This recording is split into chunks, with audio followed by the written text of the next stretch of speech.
this is the time. This is the time for me to pursue this, to go. I didn't want to be geographically restricted. I wanted to be able to learn and make global impacts across the country. So I started to consider various MBA programs. So I would say that, the first phase for me was in 2016. I didn't really understand the value. And then 7 years down the line in 2020, I then began to pursue my MBA journey. Wow, that sounds interesting. Kofo, over to you.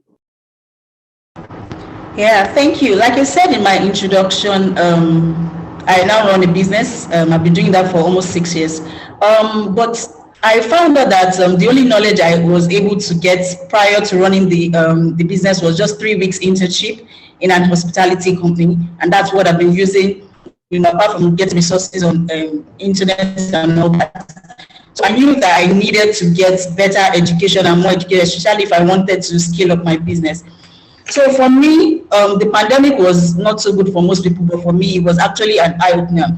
I registered for one of the online business lessons. That was one Harvard business lesson. And I actually felt that, okay, the next thing should be an MBA, because it opened my eyes to a lot of lessons. I saw how businesses from nothing, started from nothing and were able to build on the knowledge, the connect, the exposure they were able to get. So from there, I needed to get an MBA to get me to the next level of my career. And then I started the journey. Thankfully, I met someone that, was invested in where I was going, and, she helped me. And now the rest is history.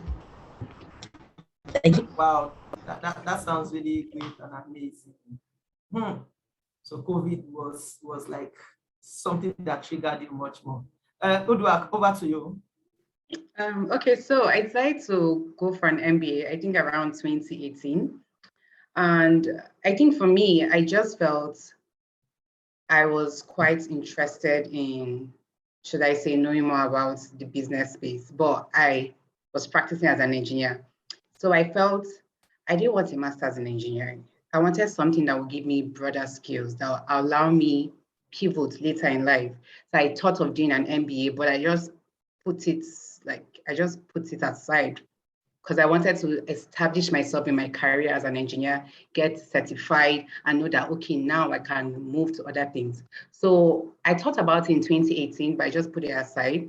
Then it was ending of 2019 that I felt I would start working on it actively in 2020, so that's when I started actively working on it, like December 2019. So I started thinking of the schools I wanted to apply to, and I started the whole application process. So yeah, that's it for me. Thanks for that. Prince, you can have the floor. Okay, so I will start from my undergraduate days, right? So during my undergraduate degree program at the University of Ghana, I decided to specialize in banking and finance as my major. And this is because just before I entered the university, my then family business collapsed. And then this is what happened. So the business took a loan to finance a contract, but then a year down the line, there were issues and then there was some downtime. So as a result of that, the business was not able to stay afloat. Then the bank came in and then took back the collateralized assets. And then long story short, the business collapsed. So I wanted to become a commercial banker because I developed this affinity to help small businesses thrive. So that's how come I found myself in the commercial banking space. Now I've been working in business banking for some time, but then I noticed that I still wasn't satisfied because small businesses especially, were still struggling to secure funding from banks. So it happened that in January 2020, I traveled to the UK for pleasure and then for a conference as well, a UK Africa Investment Summit. And then during the conference, I saw some persons from within the private equity space, venture capital space, and then investment banking space. And then they told me what things they were doing. I was particularly drawn to the private equity and the venture capital because they were telling me things that they had done to help small businesses. And then, so I was very impressed. So I asked them how they went about it. And I noticed that for about 80 to 90% of the people I spoke with, they actually were able to do that by getting an MBA. So an MBA started the seed of going to do an MBA started growing in my mind, right? So I came back to Ghana in February 2020, and then I started searching, okay, so how do I even start by getting an MBA? What are the things to do? So that is how my journey to get an MBA started. Yeah.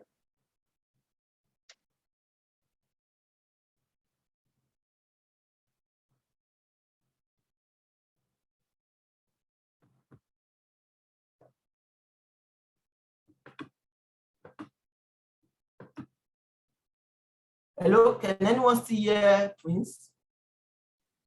Okay, so that is how my journey to secure an MBA started. So after I asked questions, I knew when I get an MBA, I can be able to make more impact by helping small and medium scale enterprises. So I decided to secure an MBA and then work along the line to secure my goals. That's to become an investment banker in the short term, and then pivot into private equity in the long term, and then return to Ghana in the long term with the purpose of establishing a private equity firm to satisfy my goal, which I set out to do by helping small and medium scale enterprises with better sources of financing to avoid them failing like my family business did some years back. Thank you.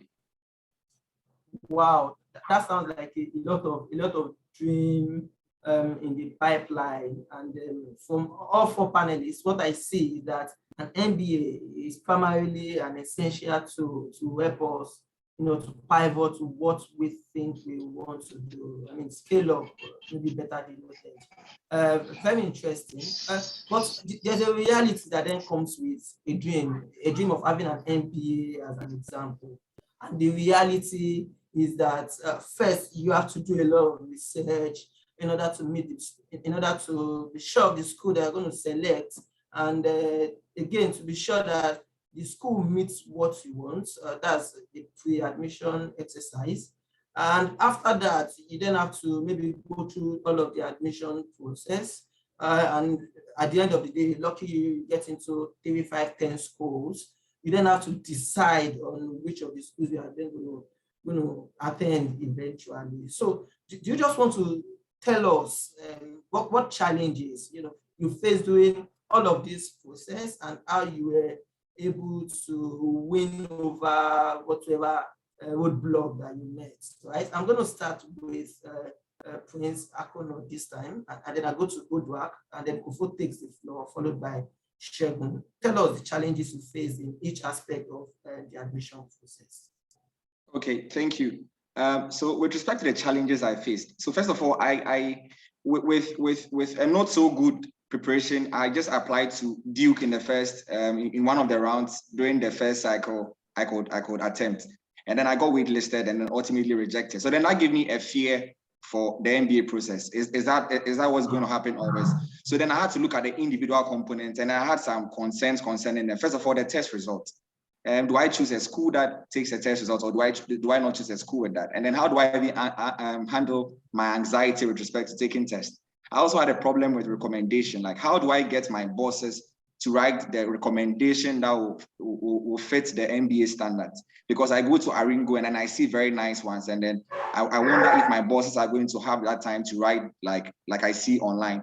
And then my essays, right? Because I'd done some writing in the past, but can I really write in a very compelling way to be able to meet the school's accepted standards? So that was another challenge I was having. And then with respect to the schools I would even select, that's another challenge I had.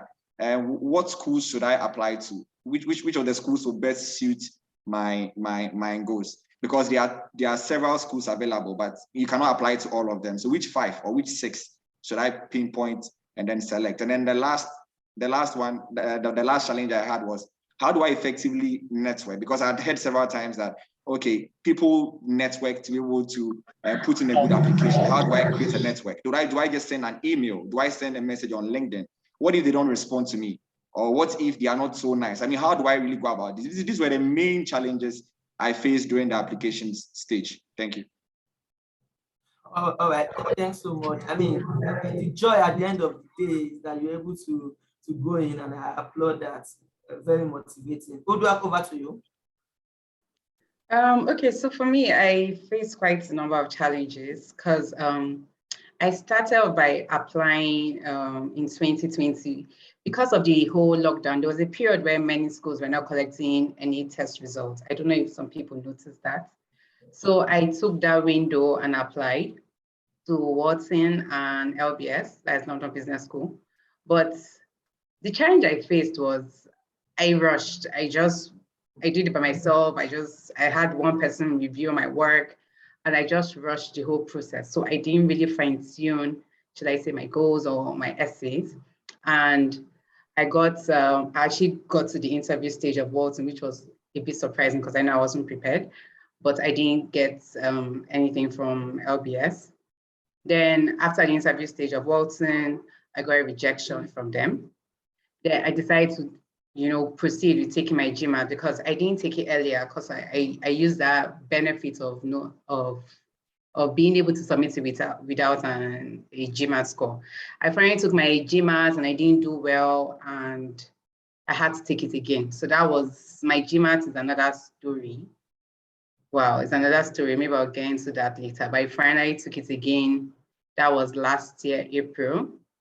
And I would say another challenge I had was networking. Because at first, I actually didn't know that you really needed to network to talk to students in the school you're applying to or whatever. But, I learned that you have to start reaching out to people. So I started doing that on LinkedIn. And that was at first very difficult for me because I kept on not getting any response. So I learned how to do it better. Then another challenge I would say I faced was putting everything, like my essays, putting it in a concise, clear way, and having people review it. So that was, on my CV, that was also another challenge that I faced, putting everything together, because when I kept on giving some friends to review it, they said it wasn't good enough. I need to do it over and over again. And that was for me, that was very, at a point, it started getting quite frustrating, doing something over and over again.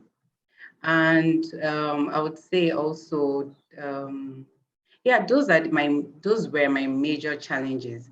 Picking the schools, I won't say it was a challenge for me because I did not really go about my schools the normal routes that most MBA applicants do. First of all, the first year I applied in 2020, I picked one school in America and one school in the UK. But when everything didn't work out and I took a step back to really think about what I really wanted to do on my path, where I feel I should be, I narrowed it down to Europe. Then I narrowed it down to the UK. So when I finally applied again, which was last year, and I got into Saïd, I just narrowed it down to LBS again and Saïd. So I would say picking school was not really, should I say, difficult for me because I ended up narrowing down I really streamlined it. And I would say I took a huge risk, but at the end of the day, it worked out. So that's it for now. Thanks so much, Uduak. Segun, over to you. Sure. Thank you. So I'll say, it's been a bit of the biggest challenge for me, I would say, has been time. To give a bit more context, so I started out, like Uduak said, I started out applying in 2020, but I was overconfident and I didn't structure my time. My hours at work are very, very stretched and super busy at the office. So I just felt, well, it's not English and maths. Well, what was hard in that, So I studied for the GMAT. I didn't really have like a study cohort. We had accountability bodies, Alain, but I didn't really, invest my time. Again, I connected with people again because I didn't invest enough time in that as well, because I was juggling work and this MBA pursuit. So at the end of the day, what happened was my GMAT score wasn't great. And I didn't get into the programs I applied to. So I decided to take a step back. So I took some time off, about 3 months, and then started to study again. I realized that the GRE I was better suited for that. So that was the first thing. Instead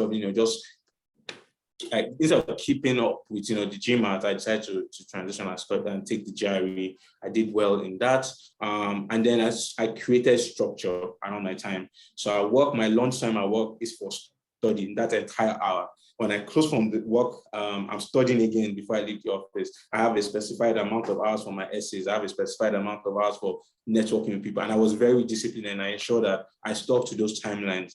I think something else I want to also stress is that, when you're studying for your tests, right, you need to take some time to refresh. Our brains are not like supposed to run 24 hours. And that's one other mistake I made. I would study into the I'll close from work till 11, 12, sometimes 1 a.m.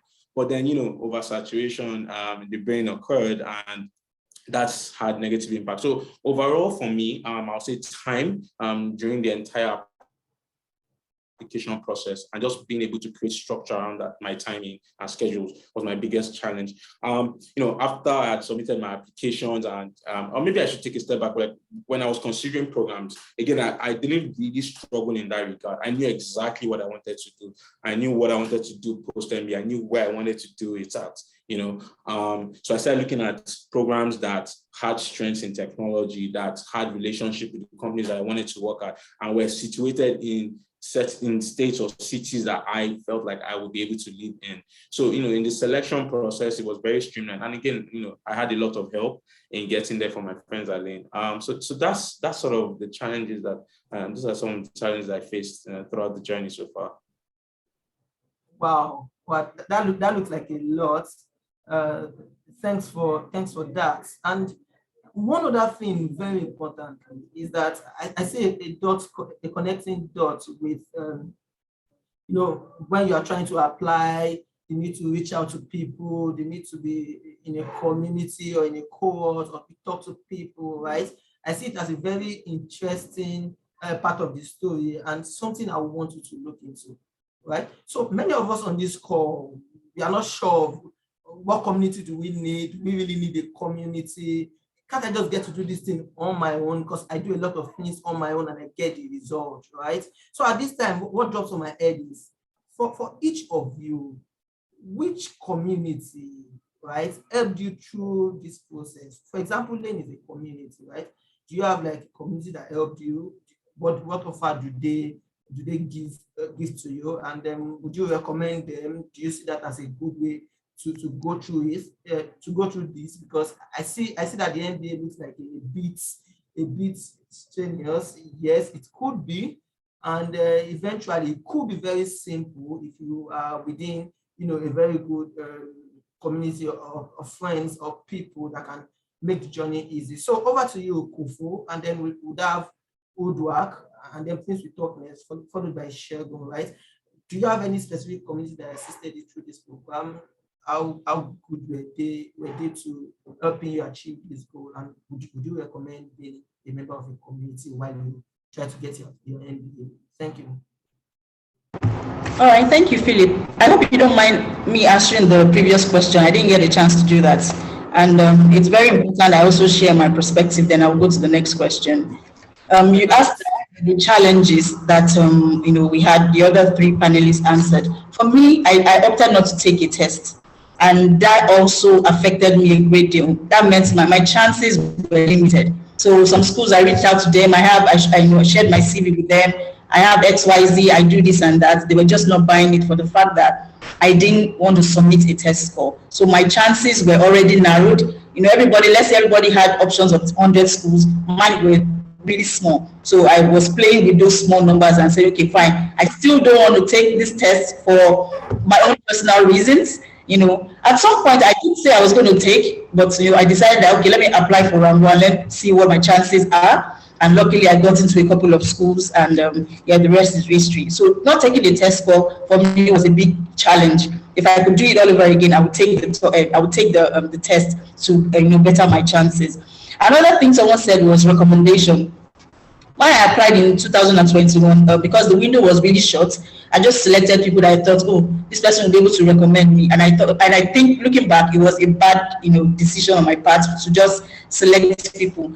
Selecting people to write recommendation for you is not just something that you just say, oh, you have to be sure that this person genuinely has time for you, cares about you, and wishes you well. It's very important, because now that I got it right and they shared what they wrote, I was like, okay, wow, now I understand why I didn't get into the first school I applied to, because I could tell that my recommenders were just like, oh, what do I need to write? Can you just write something and send it to me? Like, they didn't have that time, they were not invested in my journey. So also selecting a recommender was also an issue. Then another thing, I saw someone asked in the chat now, networking. I cannot overemphasize, why you should network over and over again. In fact, I'll share my own personal experience. There's somebody I've been corresponding with in my business school now.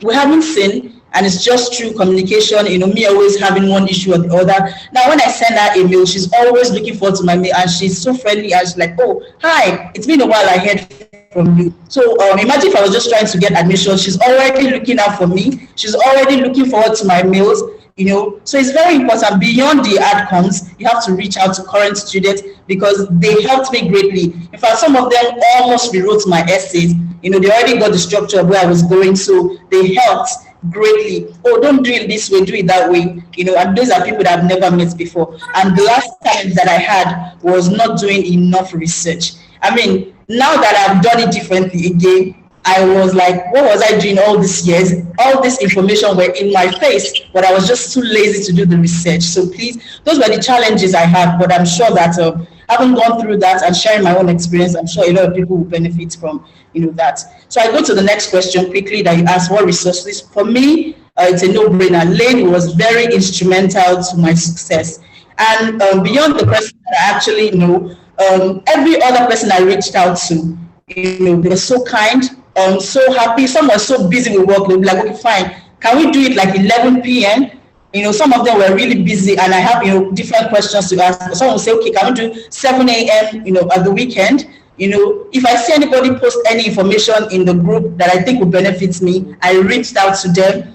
And I don't know how Lane is actually structured. Every one of the people that I reached out to were so happy and kind to help. So aside from Lane being the greatest resource, I also had Google, which is very, very, very, very important. All the information you need about anything is right there. So those were the resources that I used to navigate my MBA journey.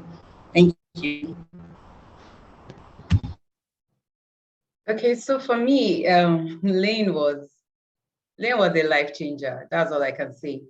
Lane was the only community I had. And so it was it last year? I told a colleague that I was planning on, doing an MBA, and she told me that her sister is just about to go into London Business School. So I connected with her sister and I asked her, oh, please, do you know a community? Because I just felt like I was so alone.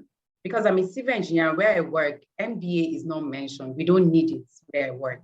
So I didn't have any past colleague, no one to talk to, literally. So I asked her sister, and her sister, my colleague's sister, introduced me to Lane. So I came to Lane not really knowing anyone. But I would say that what really helped me was the webinars, just like this, just like what we're doing today. That's what really changed everything for me. I learned how to network. I learned how to send emails. I learned how to send invites on LinkedIn. I didn't know that earlier. I would just, before, what I used to do was just send an invite. And I think it was someone on the panel, I don't know if it was Olamide or Ife, that said, no, you should send a personalized invite. And in my mind, I was like, wow, I've been doing bullshit. Oh, sorry, all along, So Lane was just really amazing because I spoke to people that helped me, even when I didn't have an idea on, okay, give me a structure. How do I send out a cold email? And people, like there was someone that helped me, that gave me a sample and we talked about it.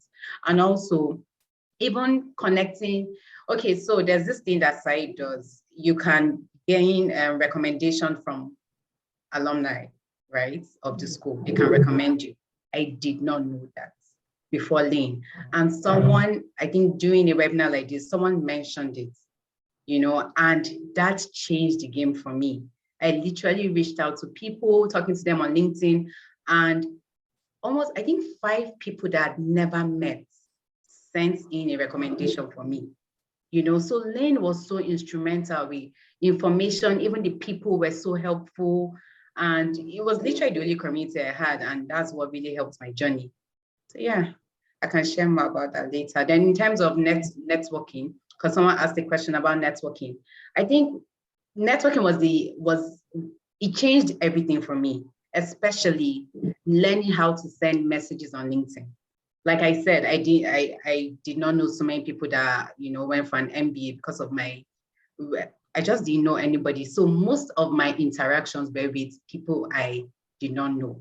So most of my emails were cold emails. Most of my messages were cold messages. I didn't know them from, and there was no link. It was not a sister's friend's brother, uncle. No, it was nothing like that. And just being able to, structure a good message on LinkedIn, a personalized invite, sending it to them. Hi, okay, I want to do this. Can I have like 5 minutes of your time? Being specific about the questions I want to ask. Like, can I ask you about certain things? I know it really helped me because so many people were so helpful. Like there was even one guy that actually volunteered to read my application. He said, because I asked him for a recommendation, and he said, I can't give you a recommendation because I've not really met you. I spoke to you once, but I don't really know you. I don't want you to feel bad about it, but I'm really happy to go through your CV and go through your application and make sure it's good. Can you imagine?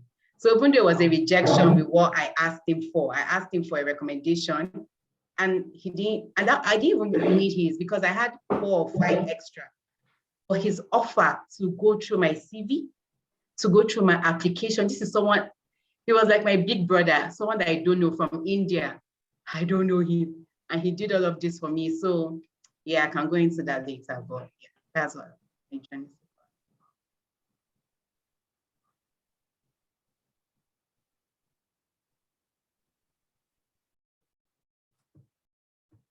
Wow, that's amazing. Please, Twins, do you want to have the floor, please? Okay, great. I'm happy to go next. So I'm talking about the resources that I use. Let me start with Lean, of course. So I didn't join Lean too early. At the time I joined Lean, I'd already selected my schools and I was still trying to put my application together. But I was really overwhelmed with the kind of love and then the resources that I got. I remember getting sessions to structure my resumes, various links, even to get application fee waivers. I met admissions officers here, and I was able to liaise with after the meeting. I was able to meet current students who gave insights on how to proceed with the application through joining virtual meetings like this. So that was very good for me. And then I would like to share one interesting one. So I met Olamide on via the Lean platform. And then when I needed her to review my Darden essay, she even did something very remarkable. So she gave me a real-time essay review. I didn't even know that was possible. So she was supposed to be in class, but somehow when I typed my essay, she would highlight and say, okay, no, this is not working, please change this. I had never gotten like a real-time essay review. So by the time I was done typing, she was also done reviewing.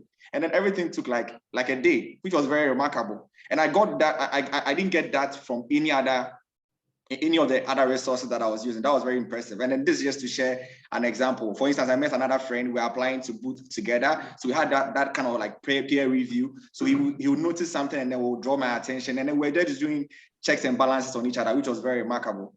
And then the second resource that I used was the Young African MBA Business School Prep Program. And then I was part of the 2021 cohort.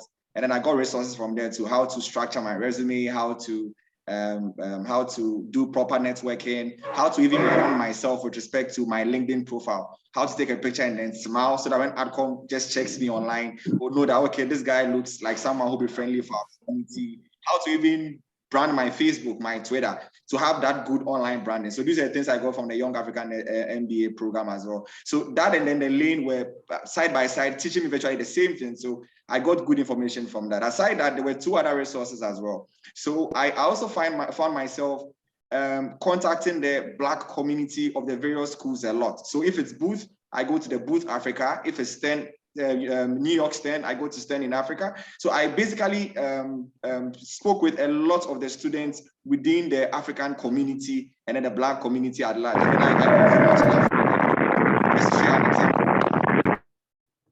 So just to share an example, for instance, at Chicago Booth, I got 7 mock interviews from the Black community alone.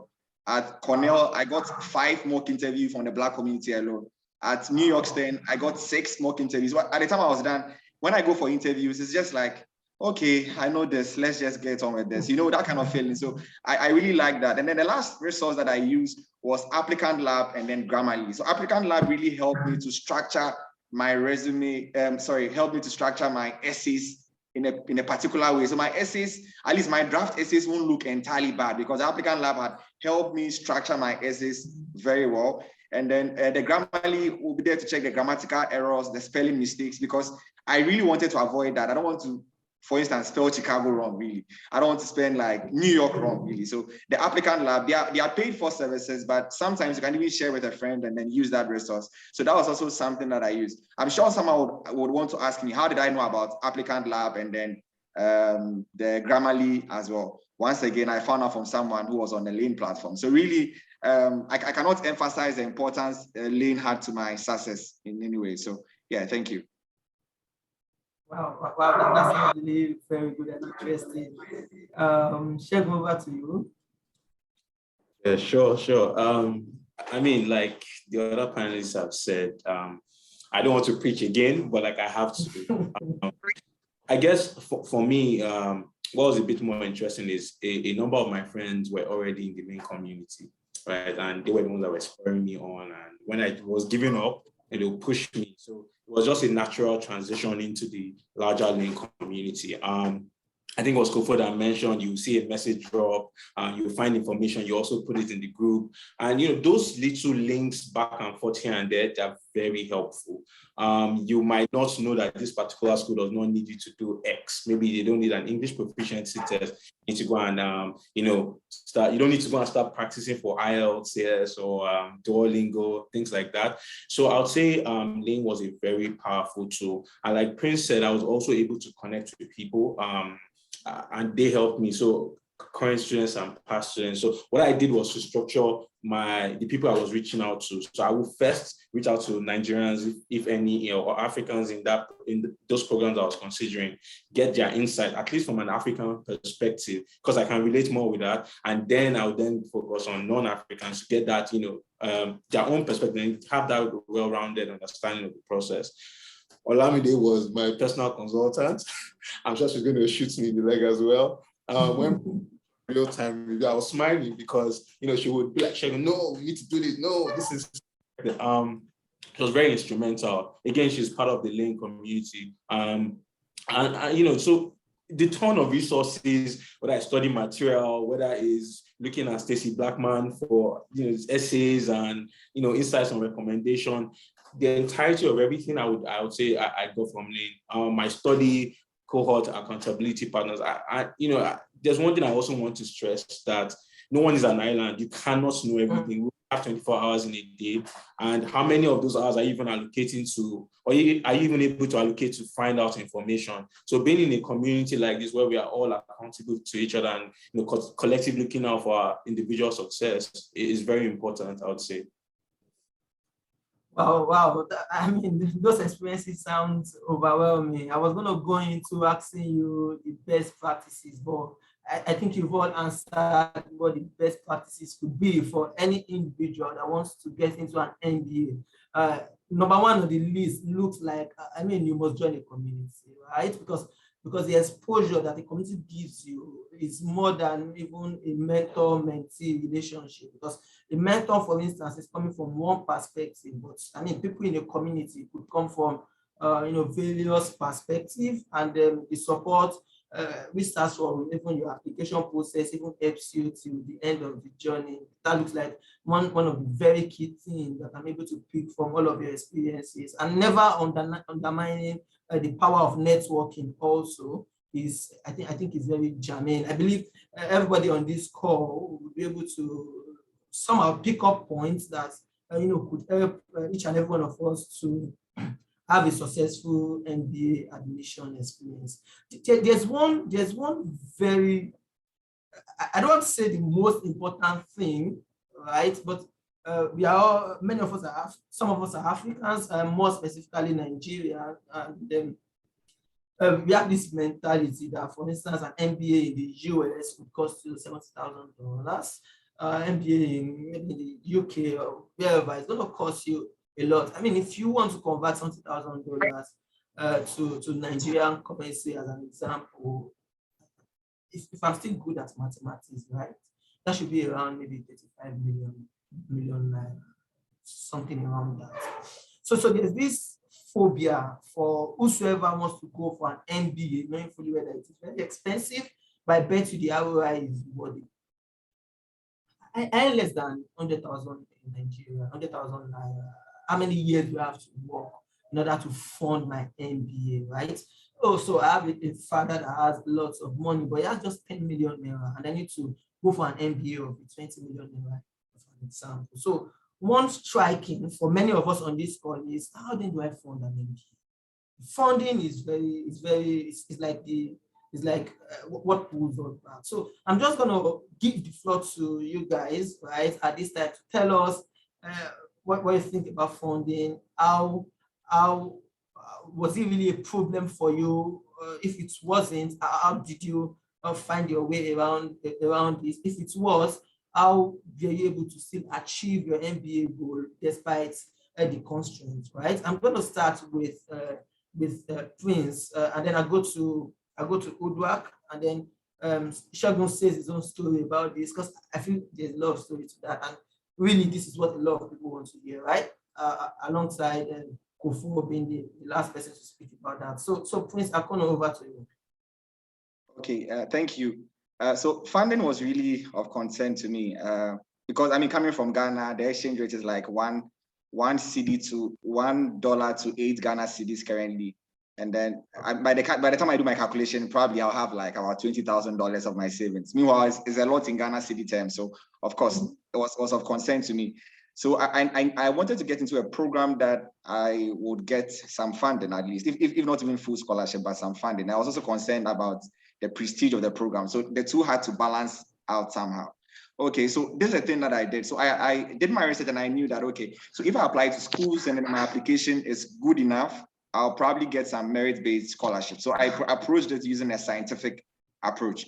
And then there's another thing too that I told myself, okay, so for every school that I wanted to choose, still using the approach I use, I wanted to choose another school that is more like the peer school so that I could get scholarship from the other to knock off a sticker price from another school. So if I get 50,000 scholarship, 80,000, and then the other school gives me nothing, I could negotiate and then see how things go. So for instance, I applied to Wharton and then Booth, pairing the two of them up, at least themselves, they should consider themselves in that aspect. Then I went to, okay, the T10s, the top 15s, okay, so 4 programs there too. So that if I get 1 or 2 and then I get some scholarship, I can be able to knock things off there by negotiating or something of the sort. So yeah, that is how I approached it. And then secondly, for all the schools I applied to, I wanted to be sure these were schools that had funding options away from merit-based scholarships. And then precisely, I mean loans, right? So for Yale, one of the schools I applied to, I knew even if I don't get full funding, there was this credit union that I could approach to gain to secure some funds. Moreover, there were some institutions, financial institutions that Yale had some agreements with that I could go for loans or for funding from. And then also for Booth, there was something similar. So in choosing the schools, not just was I looking at places that match my interest with respect to my short-term, my long-term goals, I also wanted to be in a program that even if I don't get enough funding, I could also get some loans from the school's partnership with financial institutions. So that is how I approached this. Ultimately, I was able to get funding from all these schools after I put in my application, and then I went full-time into negotiations. So I was able to move most of my scholarships by at least minimum $20,000. And then the maximum one I was able to negotiate was about $40,000. So that is what happened. Yeah, thank you. Okay, so okay, go on, Uduak. You can have the floor. Thank you. Okay, so for me,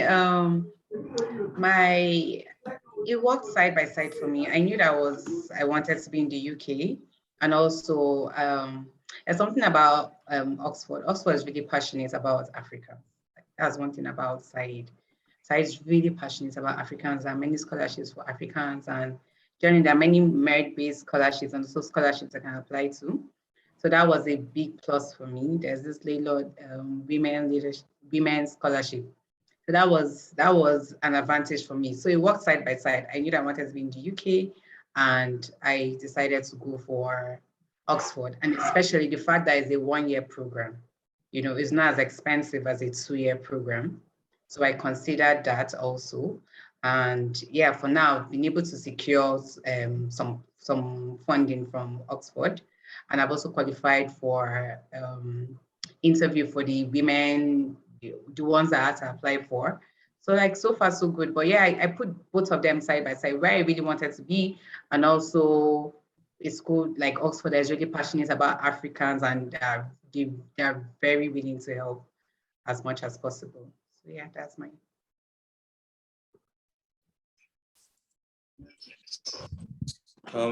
So, I mean, I would only have to just mirror what Prince and Uduak have shared and take certain elements of it.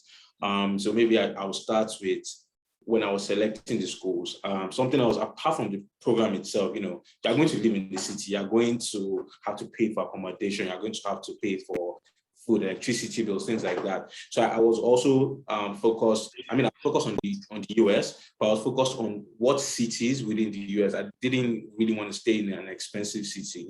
Again, I'm Nigerian. I earn my salaries in Naira. So that's sort of one of the things that I considered in terms of funding as well. I was very careful in that regard. The second thing is, like Prince mentioned, I was also looking out for programs that had some funding support, merit-based scholarships, or any other scholarship opportunities that I could take advantage of. So that was something that was important to me as well. And, that's one of the things that drove my school selection process.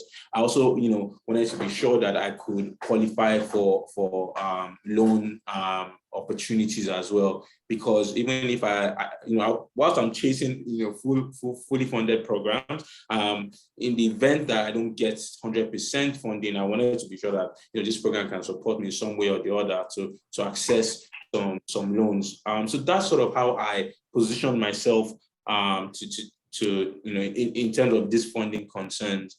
I guess to also add in resources that supported me, so Young African MBA and an MBA group within the Chicago Boot program as well. When I got my interview, they reached out to me. So I was able to also gain some insight from that funding perspective. And I wasn't shy. I feel like sometimes we are shy and we don't want to say, what are the options out there? I wasn't shy. I was very objective and very, transparent. And I asked the relevant questions in terms of funding. And yes, I think that's how best I can share my experience in that regard. Wow, it looks like money is really not the problem. Kofo?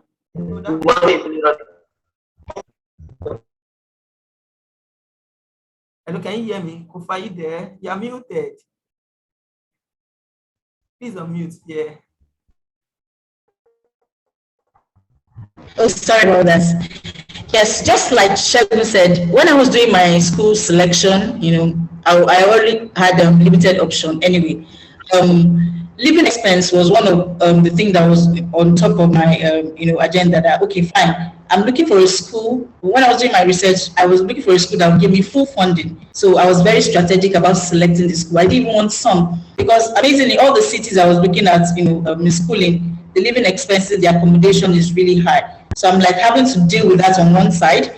I won't be earning any money, then be paying school fees. I didn't think that I wanted to juggle both. So money was very, very, very important. If I go on the school website and say, oh, we give only some scholarship, for me, it was already X, because that was not my goal. I was looking for a school that would take me the way I am while I focus on other aspects of my life. So I have a great family as well. So besides myself, I had other people to fend for and all that. So regardless, so if I was checking the school and I see that they don't offer any scholarship, I already know that I wasn't going to go to that school. So for me, money was very, very, very important to my school selection. And yeah, although I still had different options, and also number one was that I wasn't looking for M7 school.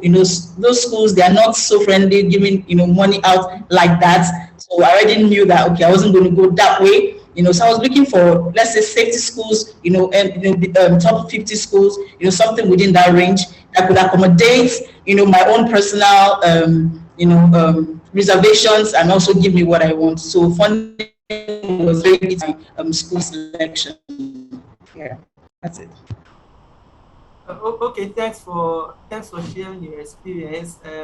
Honestly, listening to a way around this, would of course be a panacea to so many impending issues or concerns that goes in the hearts of many motivated individuals that would be looking to have an MBA very soon, right? And permit me to do this even on this call. I'm not sure I've congratulated all four of you. permit me to congratulate you for getting your MBA in the school you desired, right? And I think it's a feat that is worthy of emulating to a lot of ambitious Nigerians as us. But let's take a step back, right? If you were going to go back to, if you're going to change the hands of time, you could be a magician anyway. What do you think you would have done differently? And what do you think that would have changed throughout even your MBA program, or at the point where you need to choose a school? I'll be starting with Prince, and then Uduak is going to talk next, then Kofo and Segun comes it. Thanks, Prince, you can have the floor. Thank you. Okay, this one put a smile on my face because I still think about it, right? So the first thing I would do would be to eliminate stereotypes and then, should I say skotoma, right? So I always had a fear for some schools. I think it has to do with the wait list that I got at Duke some time back. So when I see the name of the school's name scares me. I see Duke, then it scares me. I see Darden, then it scares me. I see Booth, then it scares me. Schools were just scaring me. So I just didn't know if I was that kind of candidate that the school would want, even though I was putting in the work. So for all my applications, if I should open my portals now, the submission dates were the deadline dates. The deadline dates. I couldn't even sleep.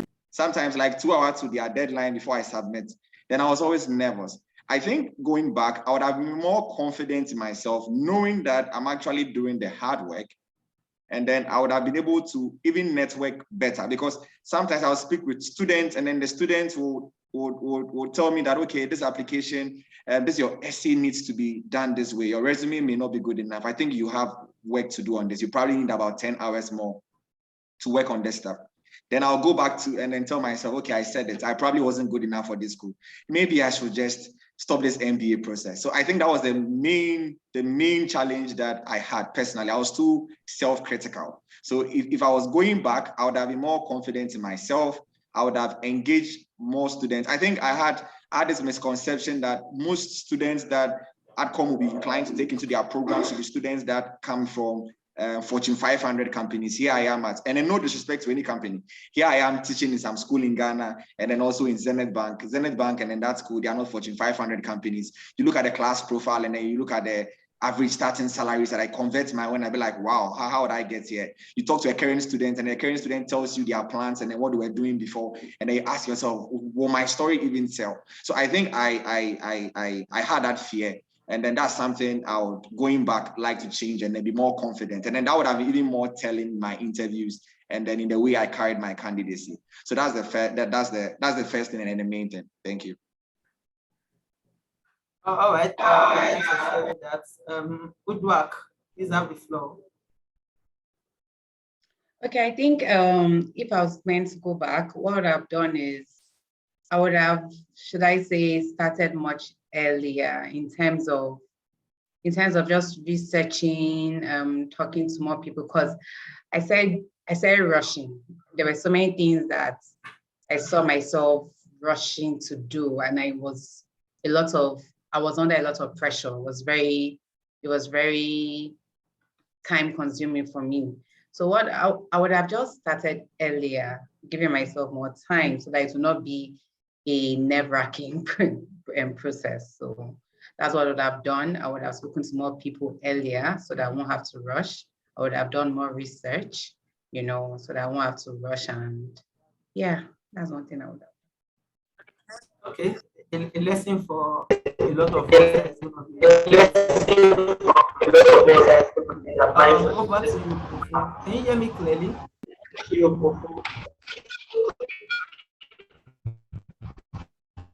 Yes, I can. Right, yes, what I'll do differently, I have taken the test. And I believe would have put me. Can you hear me? It's breaking a bit. But yes, you can just go on. Hello. Can anyone hear me? Yes, we can. It's breaking a bit. It's breaking it. So. Okay, so I would have done differently. I would have taken the tests. I guess that would have, given me a better opportunity to apply to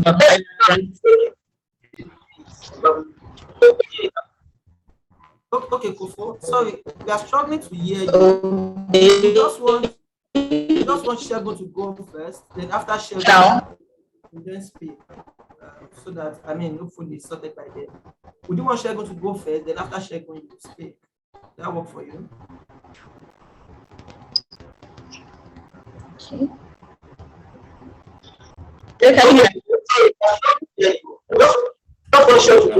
Let me just so what I'm going to say is essentially what Uduak said. I would have started earlier. Like I said, time was my biggest challenge, right? So just starting the process a lot earlier would have given me a lot of time and flexibility to prepare for each of the different pockets across the various stages of the application process. So that's the main thing for me that I would do differently. I think I would also apply in round one as opposed to waiting for the second round. I'm not saying to anyone that you must apply in round one and it's only round one that you get into any of the programs that you're looking at. But personally, it's different. The situation is different for each person. But for me, I felt like if I'd applied in round one, I'd have had enough. I'd have had a lot more time to focus on the various other stages. So that's something else I would have done differently. I think the final thing I would say is I would have connected more with the Ekong members. So, throughout that whole networking process, I would have built a relationship. I can't remember which of the panelists said that you want your own Voltron across the Ekong, the gatekeepers, right? So I'd have connected with them a bit more. And of course, within reason, right? Get in touch and giving them updates. Oh, I've taken my test. This is where I'm at. Oh, I've finished my essay. Is there an opportunity for you to review? So building and growing that sort of personal relationship, it doesn't influence in the sense like, oh, because we're close, you're going to get admitted. But, it gives you a bit of leverage, right? At least from my own experience so far. So those are the three buckets of things that I would say that I would have done differently. Yeah, and thanks, Segun. And we are happy that all of us on this call is not going to come back to say I would have done this differently because we would have adopted all of this and be very conscious. Before we can have you now. Thank you.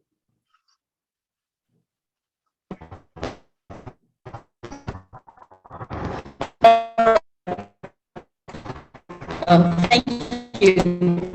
So what would have obtained the tests? That would have helped me greatly. Although I'm happy what I have, but I know that I could have, gotten into, a higher ranked school and all that. Then for me, I would have, network better. I can't emphasize that networking. Now I'm beginning to understand why learning, kept telling me then when I was missing out, how many people have you reached out to, and all that. It is very important because I can also tell you that I'll do some very good scholarship. I also, because of my network, I also got stipend, which wasn't added to my package communicating with that, because of XYZ, I needed this. And she said, I think the school has already given you all they can, but I will see what I can do. And she just added one link to my profile, and I filled some information. And in a week, I got back that, we have reconsidered your scholarship, and you are now eligible for, apart from funding, for stipend for first year and second year. And I was like, oh wow. So person is genuinely looking out for me. I haven't seen her before, but I can tell you anytime I send an email, like she's always looking out, like me and her, we're not besties. So because, anytime I, send her messages, I'm always checking up on her, asking how she's doing. And I do that regularly. Beyond me asking about school issue, I just check up on her and ask how she's doing. So network is very, very important. I would have done that more. Then lastly, I would have done more research, Now that I know better, I know that, okay, I could have done much better to get much more. So those are things I could have done differently. Wow, that sounds like a lot of learning for all of us, right? The last question we're having for the panelists before we then go through the question from the audience is just in a sentence, what is your advice for prospective MBA applicants? Because we all want to be like you, right? We all want to get a very amazing MBA experience and the likes. What's your advice to everybody on this? Or I'll start with Segun on this. Thank you, Phil. When you said in a sentence, I struggled a bit. I will try, but I would say that you need to ask yourself, do you want to develop? If the answer is yes, what is the level of development you want to get to? Once you identify that level, I want to move, to give you everyone practical context, right? I am a junior manager. In 2 years, I want to become the head of this department, or I want to become the senior product manager. I want to lead the technology team, right? What are the things that you need to get to that level, right? And if you identify that an MBA will help you get it, then pursue that. That's essentially what I did, and that would be my advice to everybody. All right, thanks so much. Kofo, over to you. Yes, so I would say make the most of your time, and the resources available to you. I know some people will say, oh, what you don't pay for, you don't value. I beg to differ. Lane is, a very fantastic example. Make the most of the resources you have in front of you. And lastly, I know you said one sentence, know why you started out of first place. What is motivating? What's your motivation? You can, answer this question, then it'll be easy for you to get the journey. Yeah, thanks. I know it's a lot to say, right? But I believe Uduak at this time will comply. Over to you, Uduak. I would say be willing to take feedback. So that's one important thing. Be willing to take feedback, leverage on the community and be willing to take feedback. And also know that your journey is also unique. So put that in mind, that your journey is unique. There are some things that might be unique to you, right? But also, so combine taking feedback and knowing your uniqueness in terms of your journey. So, yeah. All right, Prince, do you want to round it up? Okay, yes, I would like to say that, so instead of focusing on your weakness as a candidate, like especially things you can't even do anything about, like your GPA, like your test score, which you can't change, or you are trying to change and you're not changing. Instead of focusing on all your weaknesses, and then the statistics of the various schools, like Yale acceptance rate is 19%, New York State is 18%. Like Booth students from Africa acceptance rate is like 1 point, whatever it is. Don't be too fixated on your weaknesses and then your statistics, right? Be more focused in selling your candidacy. It's the uniqueness that admissions are looking at to build a classroom, because they want to know your story, which is unique to you. And then you never know, that will probably be the one that they are looking for to fit the puzzle or the thing they are trying to fix in the classroom, right? Like, so yeah, so that's what I'll add. So be more focused in selling yourself, and then focus less on statistics and then your weaknesses. Yeah. All right. It's a lot of information within the last 72 minutes, and we are a bit stretched. I see a couple of questions on the group on the chat. I believe many are more personal in that should you be a member of our team, or if you're a member of the Lane community whatsoever, you can just again ask this question on the group chat and you are able to get a lot of responses, because we wouldn't want to take too much more of your time. But there is one that I think we can have, right? And that is about, from Augustina Izia, that I tried negotiating with the University of Delaware, but got no consideration. I was told their funding is merit-based and not need-based. Please, great panelists, were you in this show at any point in time? Did you do anything different? If you did, what was the result and what advice can you give this person? If anybody is on that table, then that makes a lot of sense. Okay? You can just take it. Okay, so I'll use my baby negotiation experience, and then let's see how that goes. So, so every school I notice has their own specifics concerning scholarship negotiation. So, for instance, New York State has a no negotiation policy after admissions are released, same as Ross, right? And then some schools are merit-based, but you can be able to increase it based on sentiments that you share.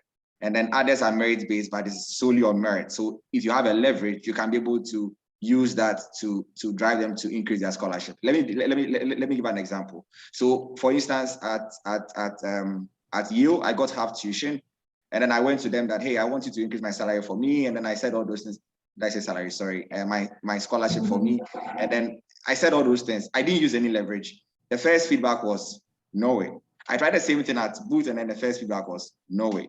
Okay, so then I used the podcast. I listened to other podcasts from Stacey Blackman and all others, and I noticed that, okay, I can actually use this leverage here. So then I used the other schools as leverage, and then I went back now with a stronger hand. So I got these from these schools, and then I use them as leverage. From my experience, if the school is solely based on merit, and then they are not willing to listen to other stories or sentimental stories, they usually wouldn't move. But if they are merit-based and then they look at other offers you have, other competitive offers as part of their policy, they are likely to move. So what you want to do is that you probably want to set up a meeting with Ekong at Delaware.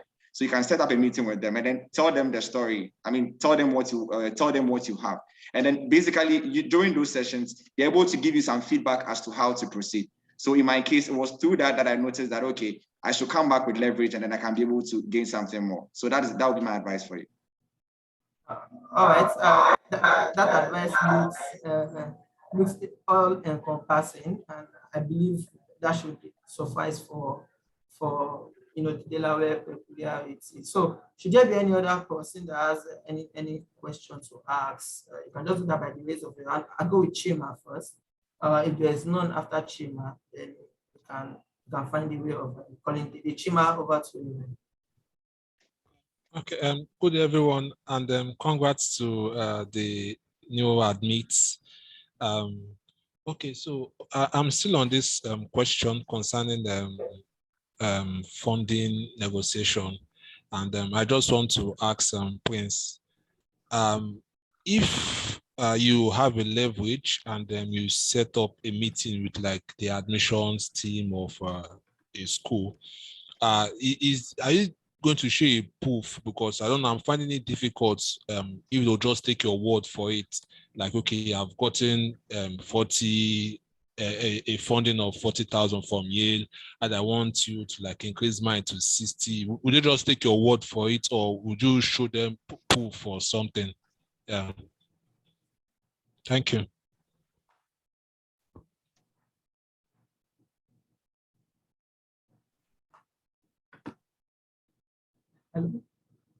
Yeah. Since do you want to?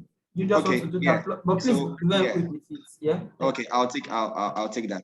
Okay, so every school has their own way of going about things. So for some schools, once you book the meeting with AdCom, for instance, at the Yale, once you book the meeting with AdCom, and then you tell AdCom, they will ask you to upload your various offers and then the scholarship information as well on their portals, right? At Booth, you just have to email. At Booth, for instance, my admissions director didn't ask me for it, right? At Cornell, I was asked for it and then I had to send them by mail. So every school has its own way of going about it. So at Booth, I didn't have to submit anything. They took my word for it. But at the other schools, they had to ask me and then I had to send it to them. Yeah. Okay, thank you. Okay.